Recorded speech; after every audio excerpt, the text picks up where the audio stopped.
This conference will WASME. now I be am the recorded. Secretary, WASME. I'm just introducing our panelists here, Dr. E.M. Joshi. Dr. Harmakriti Joshi is currently the Chief Economist at CRISIL with over 20 years of experience in economic research and consultancy.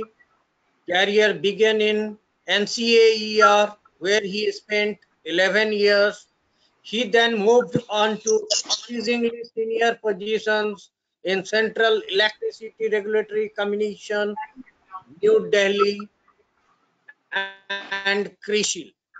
He has extensive experience in macroeconomic analysis, medium-term assessment of Indian economy and forecasting, as well as in public finance issues at the central and state levels. He has been a consultant to the state governments on fiscal issues. Dr. Joshi holds a master's degree in economics from Punjab University, Chandigarh. He has attended program on macroeconomic policy and management at Harvard University and was a visiting scholar to economic research unit of University of Pennsylvania. He has co-authored a book on state finances and has research articles to his credit. At CRISIL, he has been involved in consulting assignments which cover demand forecasting and assessing the macroeconomic scenario and its implication to the corporate clients. He has also been involved in analyzing and monitoring the impact of macroeconomic shock on the economy. He has been a part of the faculty that trains senior regulatory officials from the South Asia region. He is also the co-chairman of Economic Affairs Committee of Bombay Chamber of Commerce. He often writes for leading newspapers, expresses his views on the economy in the electronic media. Another panelist, Mr. Pravir Roy. He is a serial entrepreneur. Now he is co-founder Payment, a B2B fintech payments company, and has Visa at one of its investors. He has worked in government, public and MNC sector as Vice President, CTO, CEO, and Red Herring Asia top 100 awardees for promising tech startup companies. In addition, Mr. Praveen sits on boards of several private, public, and industry organizations like WASME. He has studied at the prestigious Delhi School of Economics, IIM Ahmedabad, University of Surrey, UK, and was a visiting fellow of University of Delaware for a short period. He brings both practical and intellectual perspectives to business and public policy matters. I, on behalf of Dr. Gyan Prakash Agrawal, our Honorable Secretary General, I welcome all the dignitaries and the participants with this webinar. I'm just handing over Murtuza, mic to Murtuza Mr. Ali Praveen. Sefzi, please keep your mic Thank on you. mute. Thank you, Dr. Sanjeev Laik, CEO and Secretary General of WASME. Good afternoon, all participants all across India, probably some from overseas. Dr. Joshi doesn't need any introduction. We are all familiar with him either when he comes on television, which is quite often. He writes columns for prestigious financial papers in India and is also consulted a lot by policymakers, practitioners, industry people, business houses, and has is one of the people at the center of analysis assessment of the COVID or the post-COVID world. And we really are privileged to have you here and hope to listen to his answers. So, if I can start off, Dr. Joshi, with a quick opening question. It's been a few months since COVID crisis has hit us. Do you think I think there is some background. I would like to request Nandini Singh ji, please keep your mic on mute. Nandini Singh ji, Aniket ji. Hello. kindly mute your mics because I can't hear anything? Okay. Yeah. So it's Dr. Joshi. It's been a few months into the COVID crisis. Initially, we all saw it in the public as a medical or public health crisis, and now it's seen as a full-blown economic and financial crisis too. So we are at this perfect storm or the cusp of all three crises hitting us all at the same time, not only in India but across the world, from UA to USA, Venezuela to Vietnam. So, Dr. Joshi, can you tell all of us what do you think is the international impact, economic impact, and situation? Have you been able to make some sense of where we are? And is this as big as everybody says it is in a 100-year event? Is the worst to come, or the worst is past, or the worst, we are still in the middle of a full-blown crisis? So it'll be good to get a perspective from you on that. Yeah, sure. Thanks for the generous introductions. I think we are also. I mean, as I said earlier, we are still learning about what's going on. But what is very clear is that there is this hit to the global economy has been unprecedented. And as you rightly said, the last 2 months we have seen extremely sharp markdowns in GDP growth. I think for India, for most of the countries, and the risk, the guidance that is coming is that the risk is tilted only to the downside. So a recession is guaranteed. How deep and how long, I think it's going to play out over the period of time, and I think the continuous reassessment will take place. I think in the recent memory, the comparable crisis was the global financial crisis of 2008-9, but this is clearly much deadlier than that, because this is apart from being a economic hit to the economy, it's also a major health crisis. And I think maybe we don't have enough data, but it will be similar to what happened during the Spanish flu or during the Great Recession in the US. What differentiates it from the previous crises, one is that the global financial crisis was essentially a financial sector crisis, which choked the financial flows. It hit demand, but it did not cause supply disruptions, I mean, which are very much happening right now. On the other hand, the current crisis has both the demand and the supply elements. It starts off as a supply shock because your supply lines get choked as you practice social distancing, as you bring the economy to a grinding halt. And gradually, I think over a period of time, it morphs itself into a major demand shock. So I think you have to address both the supply and the demand dimensions. So I think, as I said earlier, this is a health-induced crisis, and till the time we get a durable solution to the problem, which will come from science, I think there's only downside, I think, so to say. And people are actively talking about risk of a second wave. If that materializes, I think then the global economy will sink even further before lifting to some extent over the next year. From India's perspective, I think if I look at, my colleagues were trying to dig through the GDP data.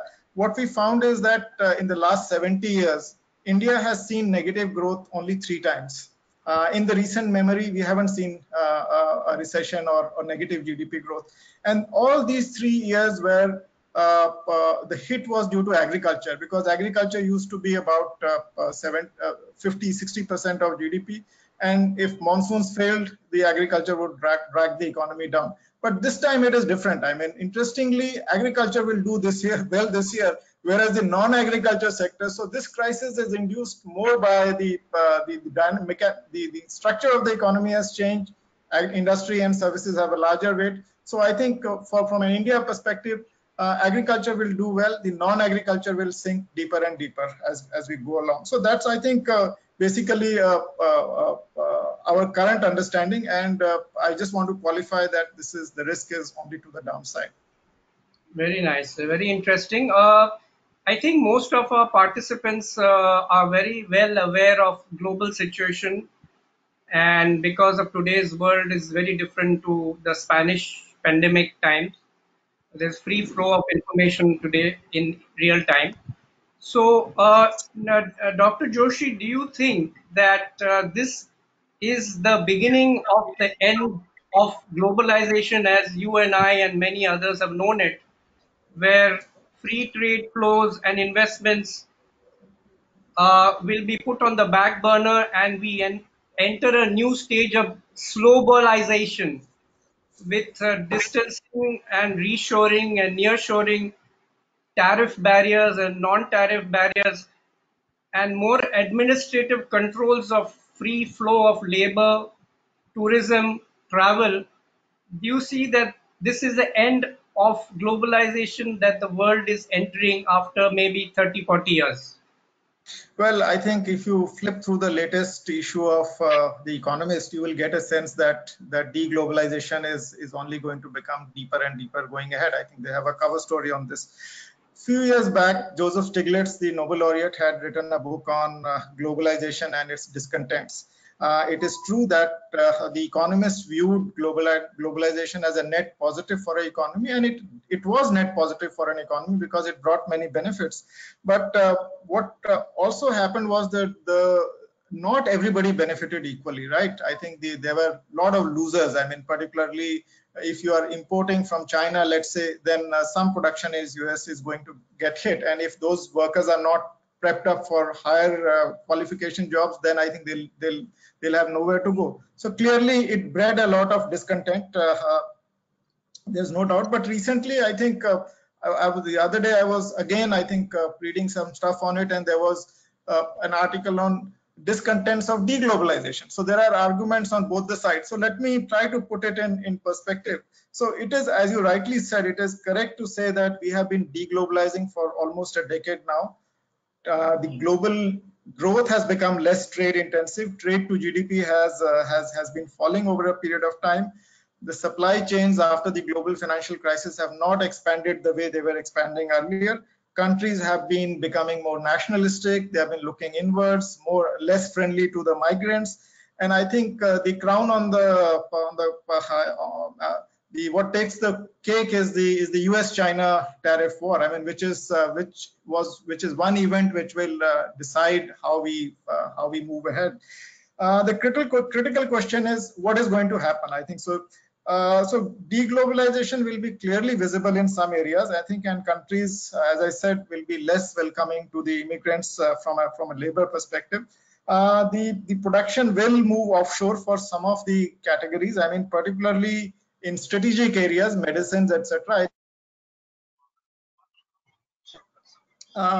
And then I think, but what one should also remember that there are, if you put in too much import curbs, that is what I think US is trying to do. I think it's going to lift the prices because there is no way, even if you move the production onshore, the Americans cannot produce goods at the same cost as it comes from China. So that, I think, advantage will be lost. And it doesn't make sense for making toys and clothes in United States. I mean, so you will have to get it from some other production base where it is much cheaper. So some parts of globalization will continue. I mean, that's what I see happening. But for non-critical stuff, I think we'll try to diversify. I think out of China, I think so. It will be China plus one, as many people try to put it. I think the key event to be watched is what happens to the US-China tariff war. There was a deal, phase one deal, which happened a few months back, where I think China had committed to imports of certain amount for which I think they are not going to meet. So US is likely to retaliate. So I think overall, what happens will depend on what kind of path the leaders take and what kind of, I think, nationalism is rising. I mean, it's bound to, I think, take roots. So what will happen? I mean, for a country like India, what it means is that the pie available for you will shrink. I mean, to participate in the globalization process, and so you have to be super competitive so that you attract investments into your country, and you are able to produce labor-intensive goods, which you can, I think, for which the West will have to look towards East for production, because it's going to be much cheaper. So it is not a given that the globalization is dead, but what is given is that parts of it are going to be what was globalized is going to get deglobalized, and I think how it plays out depends on what kind of decisions our leaders across the world take. But for some of the things, I mean, it's compassed. I think let's take the case of global warming, or let's take the case of cyber security. You have to work with each other. I mean, there's nothing as deglobalization there. You will have to be linked. The decisions have to be global in nature. Otherwise, you can't fight. For instance, I mean, if China is creating emissions of very high order, I mean, and India practices doesn't lay much carbon footprint. Is India protected? No, because I think we all face the same globe. I mean, and I think it's still going to hit us. So global cooperation is absolutely necessary in some areas. So it will be of a different order, I mean, than what has happened in the past. That is interesting. That so Dr. Joshi says that while some amount of deglobalization will happen in favor of probably relocalization to some extent, but on the major issues that the world faces, there is no turning back on those issues. Whether that is to some extent climate change is a good example, but now, India always was in a situation where we were trying to decouple ourselves from that. If USA catches a cold, then that cold affects India. And over the last 10 years, possibly, India is trying to decouple itself from the global economy and become more self-contained, mainly because of its own internal demand consumption story. As Dr. Joshi said, agriculture has always been able to help us out there. So going forward, do you think that this de- global dependency on supply chain management and interdependency, will that affect India directly, or will it be a boon for India for that we can capitalize on that? Yeah, I think that's not an easy question to answer. But let me, I think this term that you use, decoupling, I think it's I mean, our US chief economist or the global chief economist of S&P earlier used to say, I think because after the global financial crisis, there was talk of decoupling. Who's decoupled? This is not the right word he used to say, because decoupling means disengage, which is basically disengaging a bogie from the train. So he says nobody is disengaging. I mean, you are engaging more and more. So use some other term you used to say. I mean, so let's say that it is not synced or whatever. But I think that's on the lighter side.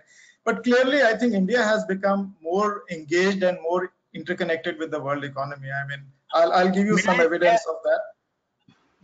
May I say something, sir, based upon my experience of almost more than 65 countries. Joshi Sahab, there is I am just very happy that Joshi Sahab spoke about the globalization and deglobalization. Two things, if you allow me, can I? By the way, Joshi Sahab, my name is Dr. Vinod Kumar.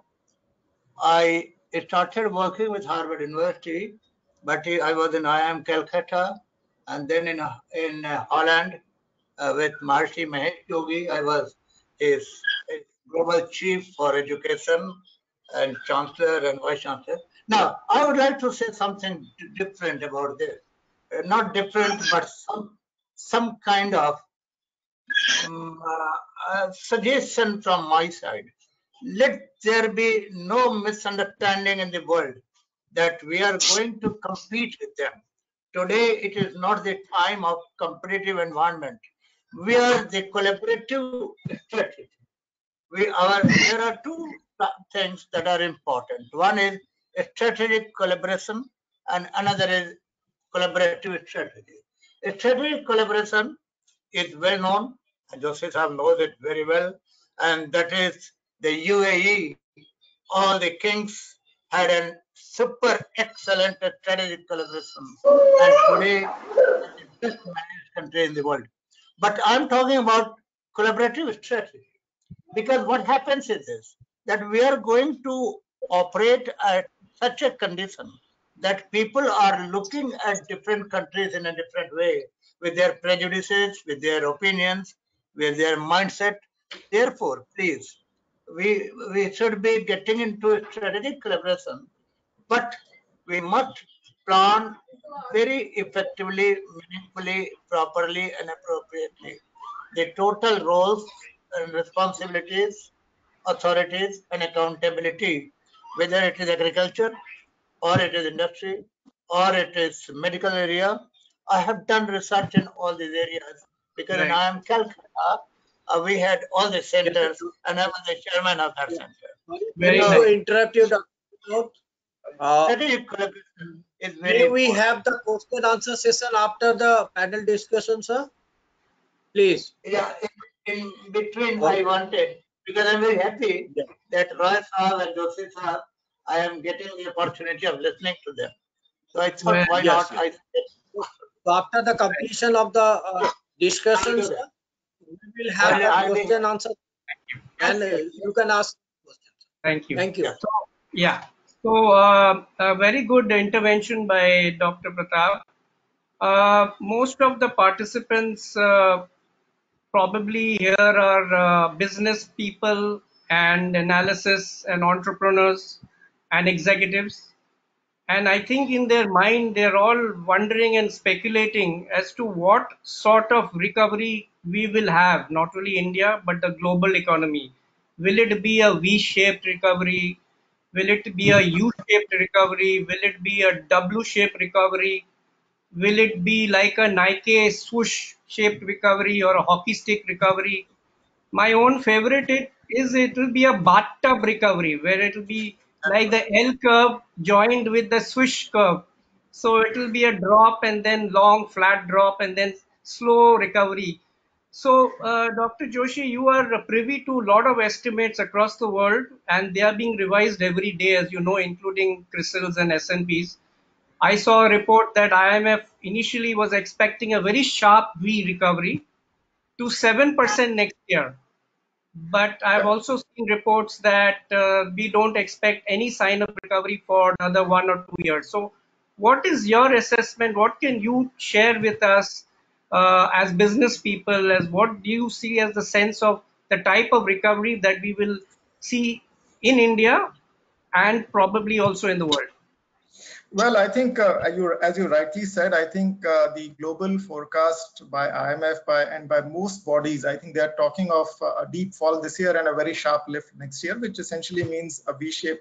But I think if I were to make things a little complicated, I would say that I will use a Chinese alphabet. I mean, it's very complicated. I mean, just to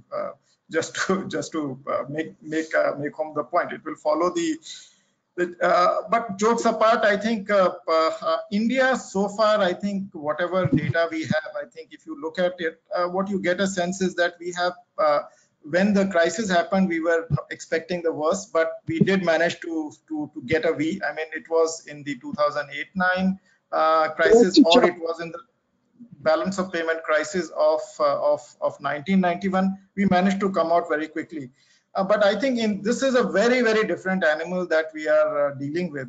We should not forget that the current crisis is a health-induced crisis. The origins are there, and COVID-19 follows a non-linear path, which I think humans don't have the ability to understand exponentiality and non-linearity that well.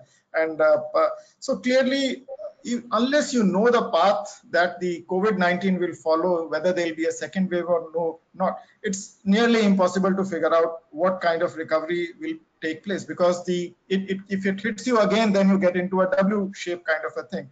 So but I think even if we knew the path, let's assume that we know the path of COVID-19. Even then, I think predicting the shape will be a little difficult, because I think it will largely depend on what kind of policies are put in place to tackle that. I mean, we talk about flattening the curve, but I think you can also try to shape the economic outcome, I mean, to some extent through policies. And policies are like a bridge between the crisis and the recovery phase. If they are good, then I think you reach the recovery phase. Now, I think why I say that that the shape will be difficult to figure out is because if we are not able to support the productive sectors right now, I think it is possible that they may not reach the recovery phase in shape and form that they can participate in the recovery. So there will be a huge loss of productive capacity. Then you get into a L shape kind of a thing. But if your policy ensures that they survive during this phase, and you are able to stimulate to some extent through fiscal policies, etc., during the recovery phase, then you can engineer a U-shape kind of a thing. So it's dependent on both how the virus plays out over the next year or so. When do we get a vaccine, and what kind of policy response we initiate? Because the global financial crisis, we initiated a very strong monetary and fiscal reaction to that crisis, and we actually grew at 8.2% per annum for the next 2 years. But this time around, I think looking at the government's fiscal package and the economic package, doesn't look like that we will have a similar kind of an outcome this time. So I think it's a very complex interplay of health issues and the policy issues. I think they will determine the shape. I think a very strong V-shaped recovery looks a little difficult right now.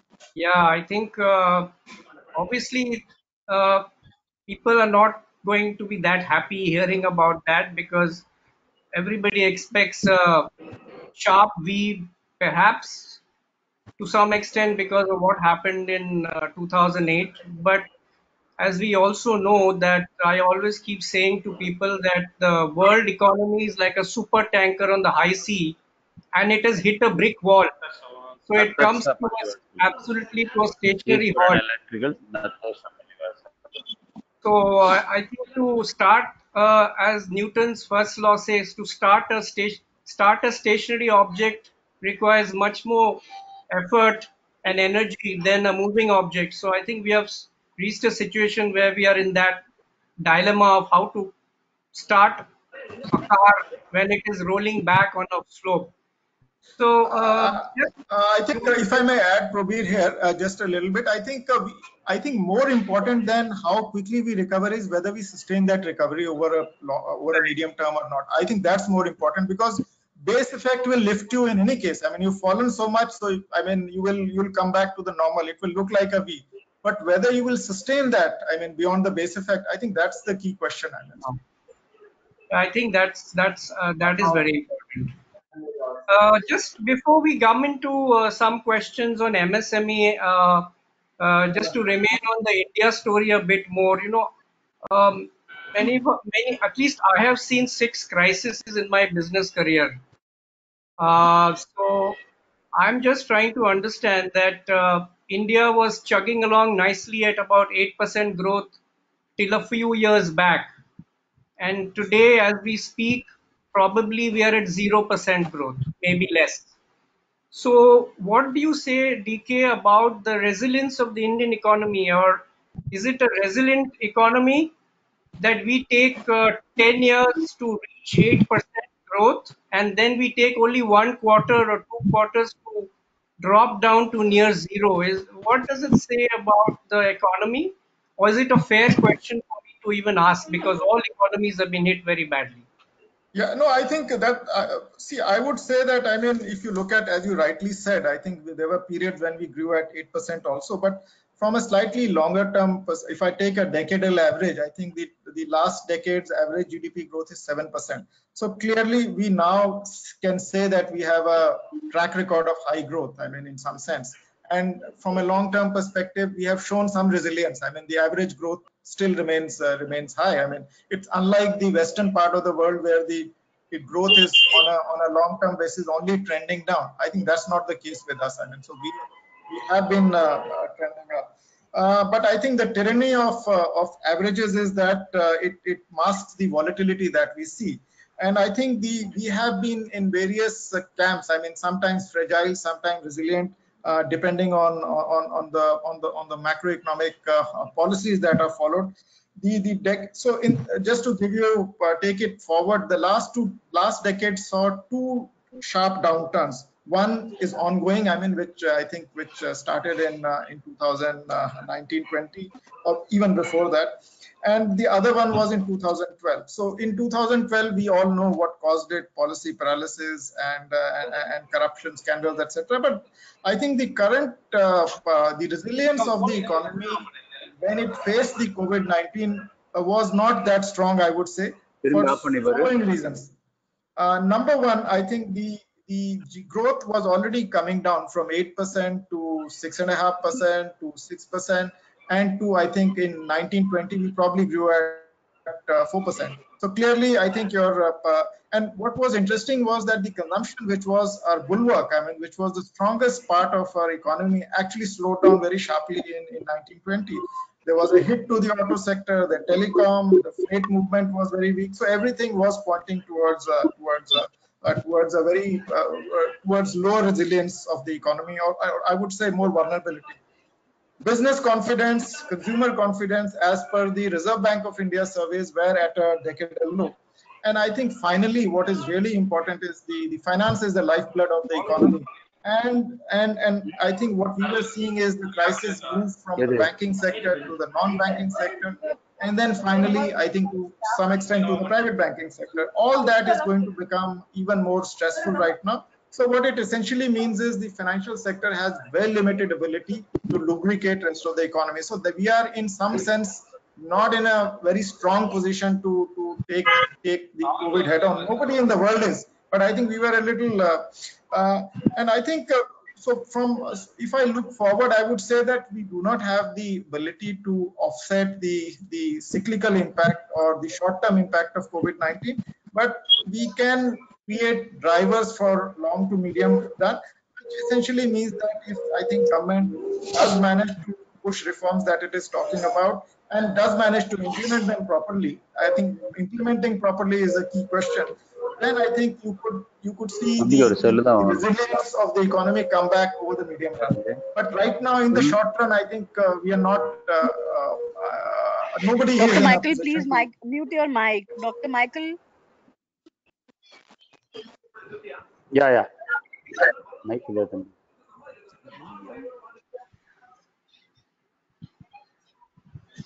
Yeah, Prabir, I think.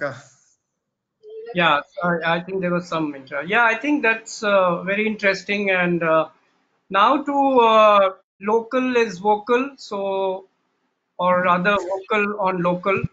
So let's come to MSME space. All of us are from the nano, micro, small, medium business space, and we all know today, and we were discussing before this, that how integral the MSME space is to the Indian economy, contributing 50% of India's exports, 30% of India's GDP, probably on the manufacturing side, contributing to 45% of manufacturing, and and and probably the backbone of all employment in India by employing or paying over 100 million workers every month. The bulk of the Indian economy works on the MSME sector. The formal corporate sector and organized sector may not be contributing more than 10% of the total labor force participation. So it is clear that MSMEs is the backbone and the most integral part of the Indian economy. So overnight, this sector has had its heart ripped out. Cash flows, order books, receivables have all gone for a 6. While they have their fixed costs are remaining around 25-30%, and it's difficult for them to sustain themselves. Normally, as we all know, and all of your entrepreneurs also, we live order to order, billing to billing, receivables to payable cycle, and we have little or no access to formal credit and capital, at least the bulk of the MSME sector, maybe 90%.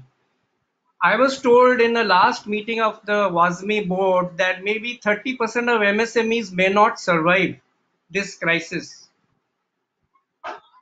So, without getting into any hubris of economics, Dr. Joshi, the new government policy package helping MSMEs about 3 to 4 lakh liquidity, how will that credit or liquidity transmit itself through the nooks and cranny of every enterprise in India? No, And I think, yeah. that is the key question, because hitherto what happens is the formal sector picks up all the credit when they probably have reserves and surpluses in their balance sheet, but there is no access to short-term liquidity for these MSMEs to manage their cash flows and for their working capital requirements, which is typically 15 to 17%. So there's a huge pressure on cash flow, which has to be addressed by working capital, which MSMEs don't have right now. Will the policy package help that, and will that sort of mitigate some of the downside effects? Okay, so let me, I think, try to answer that question as well as I can. I think just to add to the statistics that you pointed out, I think if we look at the number of MSMEs, I think official statistics says that there are 63 million of them. And I think a huge part, I mean, more than 95% would be extremely small, micro, nano kind of enterprises who don't even have access to formal finance. So how do you reach out to them is the issue number one. And then you rightly pointed out that there is a huge liquidity challenge they are facing. MSMEs typically have higher NPAs than businesses in general. So currently, I think our study that my colleagues in research had done pointed out that the working capital cycle has got stretched again. I think so. What we did was we looked at the working capital cycles during the previous crisis and what happens to the MSME segment, and we find that it gets hit much more than the other parts of the economy. So clearly, this is a major downturn. So in this crisis, the working capital stress, I think, would be extremely high. I think it's happening due to two kinds of things. One is the B2B, depending on how much of your revenue comes from B2B, because if bigger industries get impacted, then the receivable issue comes in. I think so the MSME faces a double whammy at that time. And right now, Indian exports have shrunk by close to 60% in April. Now, what has been hit there is where I think are the areas where MSME is very active. I mean, for instance, gems and jewelry, leather, these exports have fallen by close to 100%. I mean, in the month of April. So clearly, I think there is a massive hit coming from because of the B2B linkages and also because of the trade linkages. And here, I think the sectors which seem to be hurt the most are construction, gems and jewelry, engineering goods, auto components, and small transport operators. I think relatively better ones, I think, in the smaller segment are the food and beverage part of the SME, and also I think the segments which are linked to the agriculture. Now, I think now how do you support them? I think my sense is that the package that has been announced, I think it is a survival package in some sense, and it will help, I think, to some extent. But I think a large chunk of the MSMEs may need some cash support. I think particularly the micro and the nano variety. I think they will not survive because there I think their business has been hit, and they might have some loans from self-help groups, etc., which need to be serviced. So there would be huge pressure on the very small part of the segment. So how do you reach out to them is a very critical issue. So my sense is they will need more direct support. And if you look at what other countries have been doing, I think they have included cash handouts in their package. Japan, for instance, which is an advanced country, I think it's giving cash handouts to these small businesses. And I think apart from the fact that they are bearing the social service costs and also giving them tax deferments, etc., US has given this through its payroll protection program, which is not, I'm told, not very successful as of now, but they've given 100% guarantee for small businesses to the tune of $350 billion.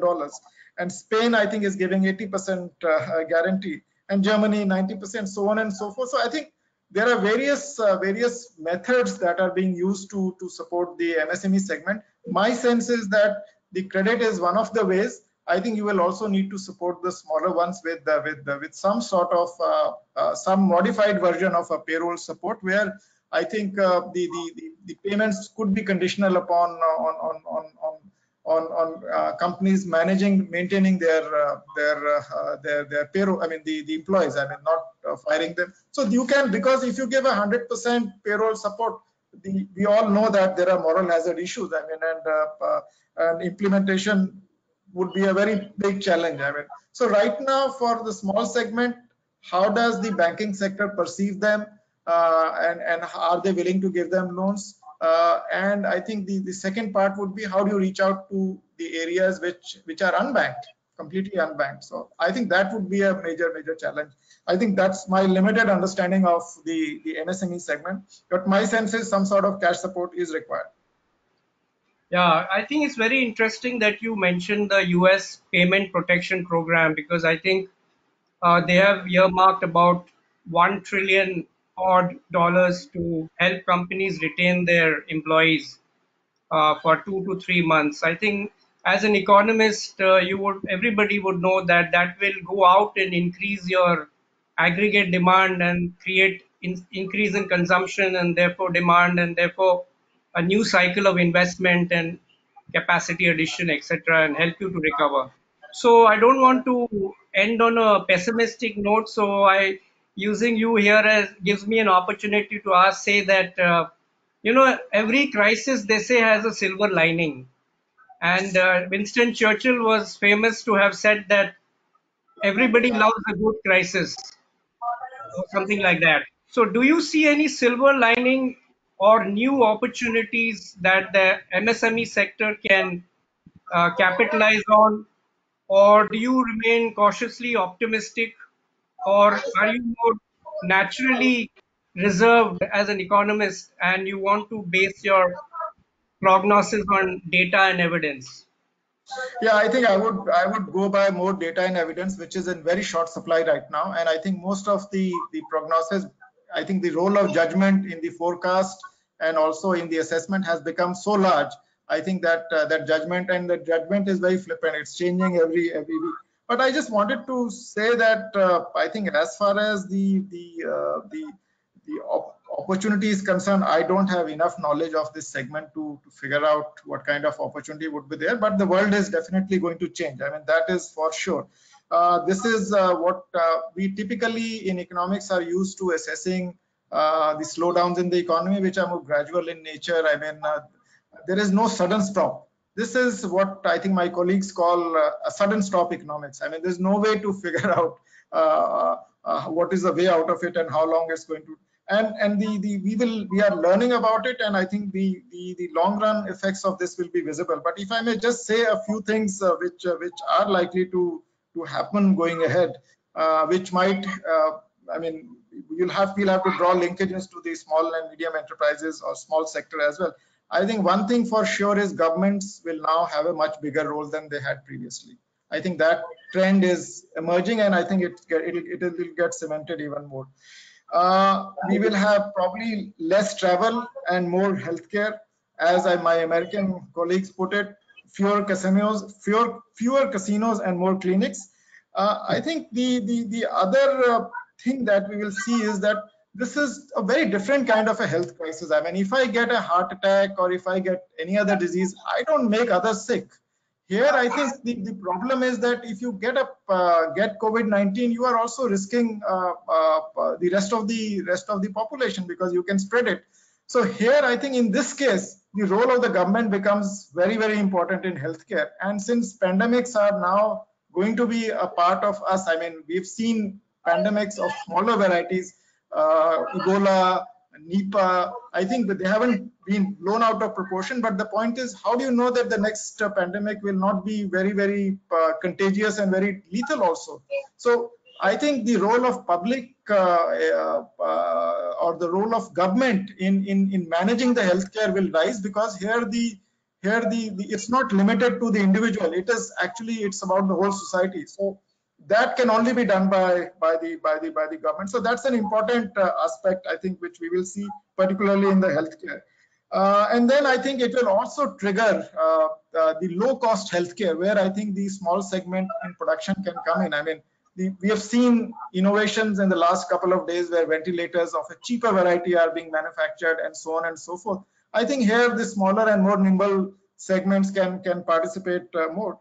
And I think overall, I think from a corporate perspective, I think I see very less business travel, at least this year and maybe going ahead also. And digitalization will be used to squeeze efficiencies out of the system, because as Satya Nadella said, I mean, you've seen 2 years of digital transformation in just 2 months. And I think the telemedicine, digital teaching, I think all these are getting a big push. I mean, which was not earlier visible. I mean, so it's made a quantum difference to all this. So how the small segment plugs into this, I think, is going to be very important to see over the next couple of years. Yeah, that's good. Actually, you ended up on a fairly optimistic note. I think these are also opportunities that I see, and I'm sure many of our entrepreneurs and participants are taking cue from it. DK, I have asked you a lot of questions, and not any difficult questions, but do you have any question for me? But before I wind up and hand over to Dr. Sanjeev. Yeah, sure. I think, see, I mean, as I was mentioning, Satya Nadella, that you've seen massive digital transformation, and I think I've been hearing a lot about fintech, etc. So has it moved at the same speed in the fintech segment also? And if it has, then what role is it playing in the MSME segment, particularly the micro enterprises where formal finance doesn't reach? How is the fintech sector helping the MSME segment in their business continuity right now? Okay, so I will take the cue from what you said about Satya Nadella, and I think the first question I asked you is that I said that today we are at the cusp of three crises simultaneously: health, financial, and economic. But there is a fourth, not crisis, but a fourth phenomenon which we are not recognizing. It is invisible. It is we are on the cusp of a technological tsunami as we speak. Overnight, in less than 4 hours, our world has changed. So Satya Nadella said that the amount of digital transformation I was expecting in the world in the next few years has all happened in the last few weeks. This is what he said. And Nandan Nilekani said that within 2 days, 93% of all Infosys employees were geared to start working from home seamlessly without any major disruption or break. This shows that even today's conference, if it was some other in the pre-COVID days, we would all be in a room in a banquet hall with air conditioning. Today we are doing it over tele. So one aspect of your question is that how this technological disruption is hitting us is everything is now tele, prefixed by tele.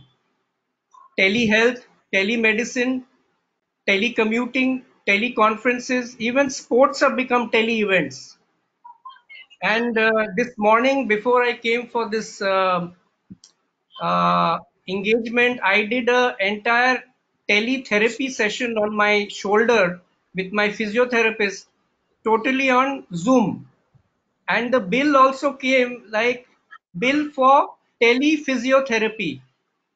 It came online over the WhatsApp and in my mail, and I had to pay.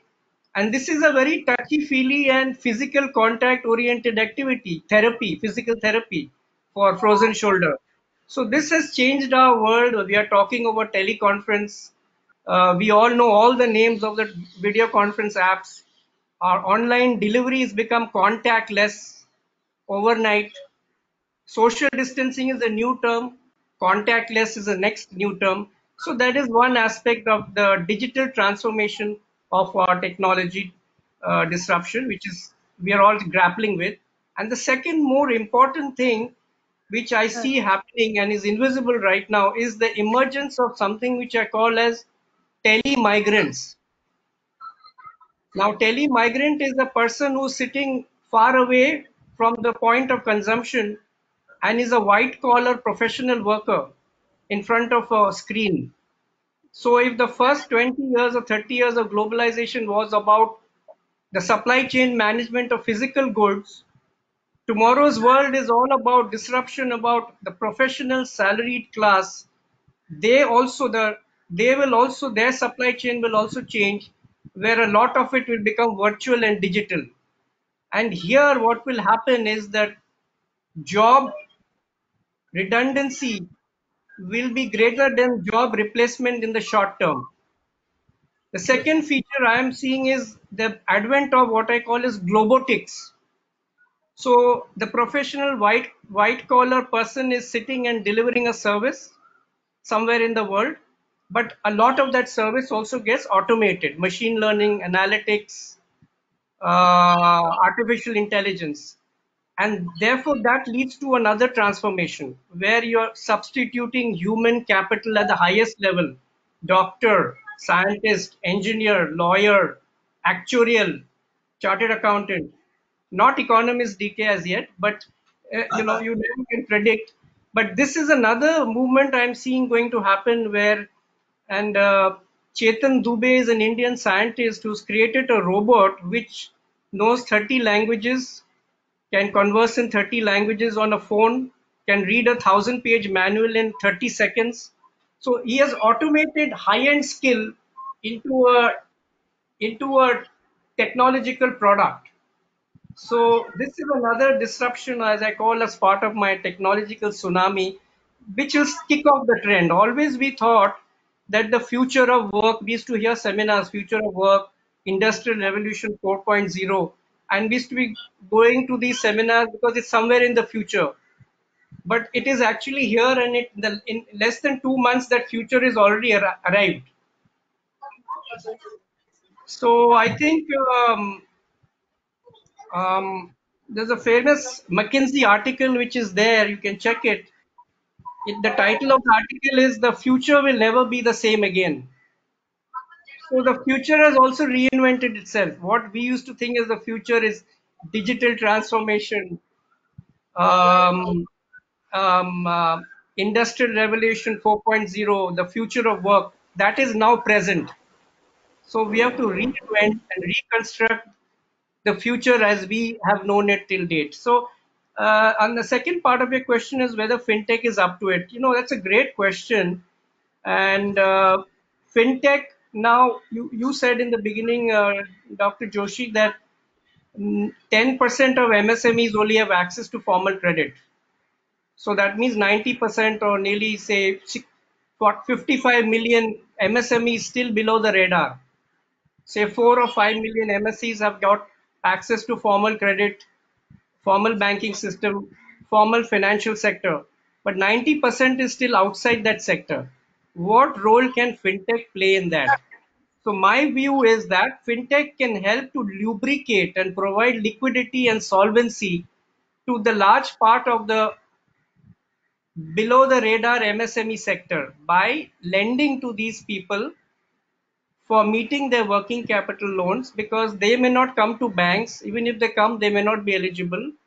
So fintech has a concept called lending. So digital lending. So that is P2B, or it could be by fintech leveraging its own balance sheet or leveraging the balance sheet of its NBFC, or a fintech itself is an NBFC, so can leverage its own balance sheet. So you start giving credit in a very fast manner to these stressed MSMEs in instantaneously, whether that amount is 25,000 rupees or 1,25,000 rupees or a maximum of 10 lakhs. These are all high frequency, small value credit transactions. So fintech can definitely play a role, because they are under the private sector, so they will be nimble, they will use analytics, and they will have less onboarding and less risk. They will de-risk in a different way than banks do. So that value of that opportunity, to my mind, and I've done some calculations, is a 20 lakh crore opportunity by itself. The total need for credit for MSME is about 33 lakh crores. Today, about 12 lakh crores is being met by the formal sector. So 20 lakh crores is the gap of the MSME between demand for credit loan and injection of equity to meet solvency and what they are having currently. So that is the low hanging fruit. If fintech can do that, I think play a great role in that. That is where they can, because I don't expect that the large financial formal system is really going to be equipped to do that kind of lending. So since you asked me, yes, great opportunity. Fintech is well poised and should do it, and not keep depending on government funds and private sector large companies or even banks to help you to meet that liquidity need.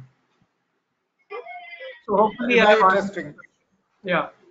Yeah, I think that's very interesting. And I think what I found interesting was you mentioned about physiotherapy through tele. I think I was looking at the Economist list of jobs which can be replaced by technology, and physiotherapy was one of the jobs which could, I think, which has the least chances of getting replaced by technology. And that, I think, so it's quite transformational, I would say. Yeah. So another joke that I always say to my economist friends is that it's easier for a data scientist to become an economist than for an economist to learn Python and do coding and become a data scientist. So the By future. by the way, economists have started doing that now, so it's kind of. So yeah, so it's great. I'm so okay. I think I will end now and pass it back to Dr. Sanjeev Layak. I want to thank Dr. Joshi for his time. I know he's very busy. He does 3 or 4 presentations a day to various people in India, including government, analysis, and his clients. I would like to thank Dr. Sanjeev Layak for bringing eminent list of participants here on with us. So with these words, I would like to thank all of you for being here and being through this course. And Dr. Sanjeev, pass on to you for questions and answers for DK or any other question. Thank you, Dr. Joshi and Mr. Parveer, for this kind of conversation where the participants, they have learned so many things about this topic. Now the floor is open for question answer session. Any question? Dr. Binod, he was just asking some question, and we have got some international participants also here from Bangladesh and other parts. So they'll be also asking some questions to Dr. Joshi, sir. Yes. There's no question from my side. Rather, the last closing of Prabir Roy Sahab was superb. The tsunami can be excellently taken care of by an IIT Kanpur product, where now the CEO of IBM, maybe. But as far as Joshi Saab is concerned, he was very clear. Rather, I kept noting down, and you people have taken my some time, because the moment I complete it, I'm going to note down everything. But as a teacher of behavioral sciences of IIM, and earlier worked in 6 countries of the Harvard University, and trained people in 75 countries, including in China and all over the world, I would suggest that please, this 30% of your will also not be gone, because Sanjeev Nayak has got all the information and data. He is a reservoir of the data. He will help you in that area. But please remember 3 things. A, your roles, responsibilities, authorities, and accountability have to be very, very, very clear. Number 1. Number 2, and that is management of change is very important. when you go back to your office, you know that I have trained about more than 300 to 400 senior IAS officers on managing under adverse environment. But they are all retired or they are gone. Maybe one or two are there who can help you. But managing this, what you are going to do at the investment is so much that the chaos and confusion in the world and game playing and putting down each other is very much there. So try to look at all the psychological and behavioral problem of the world, because the moment you've come up with this much of money and we are going to develop this, try to tell them that it is our strategic collaboration. It's not that we are competing with you. Our press people are creating havoc on this area. So try to control them also. So it's very little time. I am not a speaker. I came here to listen to you all, and I am going back as a retired professor of IIM, more knowledgeable. And I would say that Joseph's presentation was so clear, and your techno tsunami can be taken care of by one of my IoT Kanpur product of CEO of IBM. Maybe because we should about this thing. Thank you, Dr. Kumar, for giving such a valuable comment. Yes. I close here and thank you, Pramir Babu. Your techno tsunami and all this information. Last 3 minutes of your is so knowledgeable to me that I am going to immediately after this seated here and noting down. I'm sitting in my dining room because my laptop broke just few minutes before this, and I have taken this up from my grandson, and I'm seated here and listening to you people because I wanted to listen to you people, and I've learned a lot. Thank you from my side. Thank you, Dr. Kumar, giving such a valuable and precious comments on the presentation. Thank you. We have two international participants from Bangladesh. Mr. Julur Rahman is here. Yeah. Mr. Yes, how are you? Mr. Rahman, are you here? Yeah, I hear you, Mr. Naik. Mr. Sanjeev Naik, I hear you. Welcome. Yes. I think there is some Any problem with questions? the voice of this one. That's a question. It is okay. Just one question, maybe I can place to the panelists. What do you think? Yes. Your country, I will not cover my country just because there are a lot of things already mentioned. The panelists, they discussed about the Indian economy, Indian government, Indian position, MSME. What do you think the government, what the initiative taking for the MSMEs development? As the MSME, they can come to the formal position. Do you think the government, what the decision, what the planning is taking, what the project they are giving, is it viable, and is it do you think that it will be good and it will be really realistic to become the informal position the MSMEs of India? Like our Bangladesh, our government already declared the financial one package, the incentive package. It is 20,000 crores taka in taka Bangladeshi currency for the SME sectors. So for the Indian government, for the Indian people, Indian SMEs, MSMEs, do you think they will get what the government is giving the incentive, the planning? Is it enough? Is it viable? Thank you, my panelists. Thank you very much. Yeah, okay.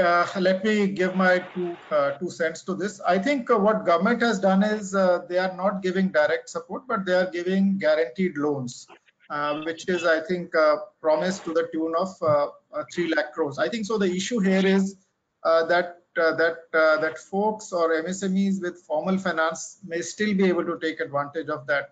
But for people who are below the radar, the industries, etc., I think for them, I think there is some scheme, but my sense is that the pain in the MSME segment is much deeper, and I think it has been so across the world. I mean, and it has been addressed in that manner. So my sense is whatever government has committed will need to be topped up going ahead. And I think they will have to make more attempts to reach out to towards the lower strata of the MSME segment. And particularly, I think, so not all MSMEs are impacted in the same manner as I pointed out earlier. I think the segments which are very labor intensive, like textiles, or let's say gems and jewelry, or I think these are the ones which are getting hit very hard from the global environment and from the domestic B2B linkages. So I think maybe you'll need to support these who are getting disproportionately impacted more than others. I mean, although it is not a good idea to separate out the sectors, because then it leads to other kind of complications. But my sense is that some parts are getting hit much deeper than the other parts, and I think some policy will have to make some differentiation for that. This is very much possible. You are there. The only thing is that the world is there. People who are game players, government can fail them. But we are doing this. Ultimately, you all will be benefited by this. So that at least for the understand.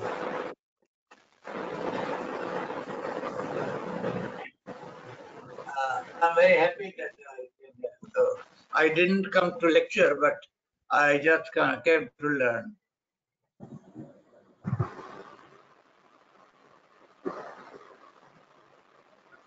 So just Mr. Tapan Kumar from Bangladesh. Are you here, sir? Mr. Kumar, Mr. Tapan Kumar from Bangladesh.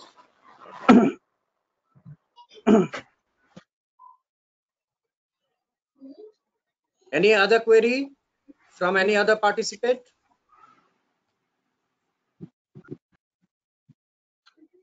Representative of central government. Hello, good evening, everyone. I'm Jagriti this side in textile line.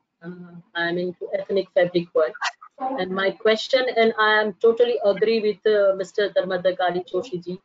Actually, past 2 to 3 days, we all designers and micro and nano entrepreneur were discussing regarding this cash flow and shortage of cash. So we would request you to kindly pass our message to the finance minister so they can reconsider this short of cash in nano and micro industries in fashion and garment. And another thing is there are more opportunities. There was no life and there was no identity for the mask and the gloves. But past 1 month, that requirement and the demand is so high all over the world. So businesses on the other hand is high, but the losses of the cash flow and past 4 months there was no business. So we have to calculate to compete with the tailors and the dyers and the fabricators and all that. And again, that all the stuffs are half done and lie down in the factory and all that, and we have to purchase another fabric to reinvent new mask and gloves production. So actually, we need cash to for the new production. That's what I totally agree with Mr. Joshi. And my another question is, Yeah, Doctor. need cash from the government. Hello. My another question and my curiosity, in fact, to Dr. Bindo and Mr. Probir Roy. So I think it's going to announce as a Dr. Harshvardhan is going to be a chairperson within a few hours, WHO. So what will be the impact as an Indian chairperson in WHO for the COVID, this current COVID situation and the post-COVID situation? Are we in a win-win situation? Thank you.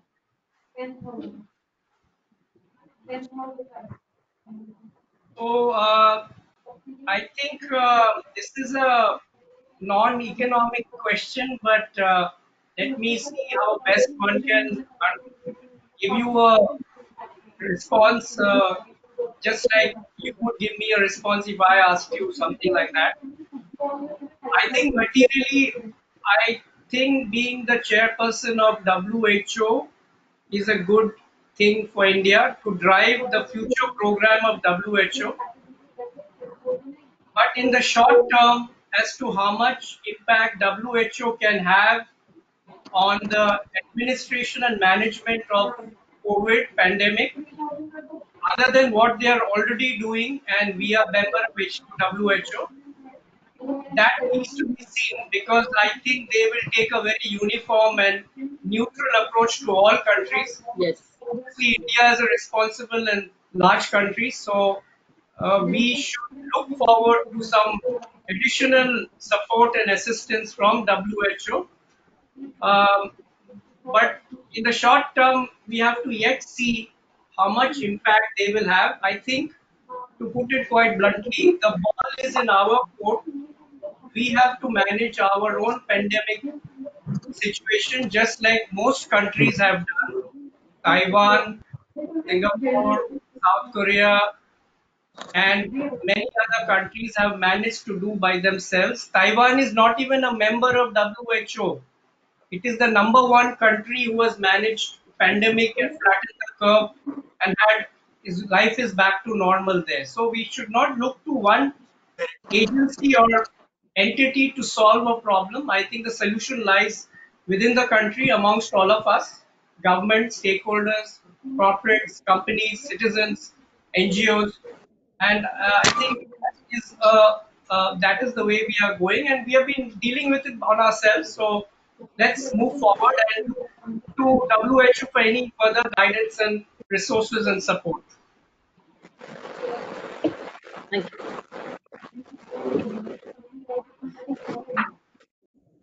Any more questions? Any question from other participants? Good evening, sir. I am Dr. Asta Sharma. And Robbie, sir, my question is to you. You referred one term, tele-migrants. I want to understand that term in detail, sir. Could you please help me in that? Tele-migrant is a new term coined by, I think, some professor called Baldwin. I'm not too sure. But what he's just saying is very simple. What he's saying is supply chain management is all about containerization of physical goods.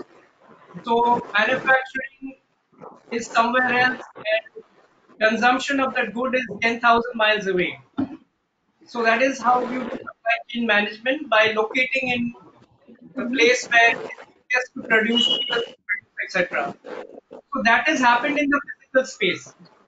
What he's saying is the containerization of physical goods, which is a part of supply chain management as we know it, and part This of time. globalization, is going to shift to professional, white collar service industry, meaning accountants, lawyers, doctors, engineers, actuarials.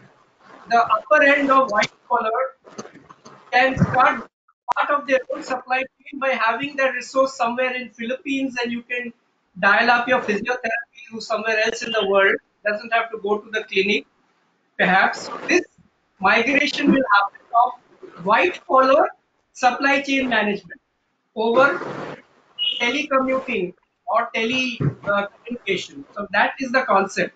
You could be anywhere in the world and you will be able to add value, and you're a white collar worker at the highest end, a professional, a skilled professional. So that is what they do. And the second part is that people want to automate that role of being an actuarial or a accountant or a back-end team leader for call center support or systems design. They want to automate all that becomes automated, and you don't have any human intervention also. So there are two steps. One is human intervention, telemigrant, and one is replacement of human with a robot or a technological product which substitutes the human. Both together are calling as telemigrant, leading to globotics. Okay, sir. Thank you very much. It was wonderful listening all of you.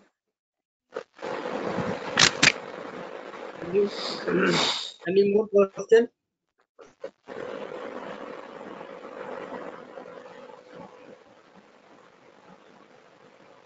Thank you, Dr. Joshi and Mr. Roy, and all the dignitaries here from in India and international, from different countries.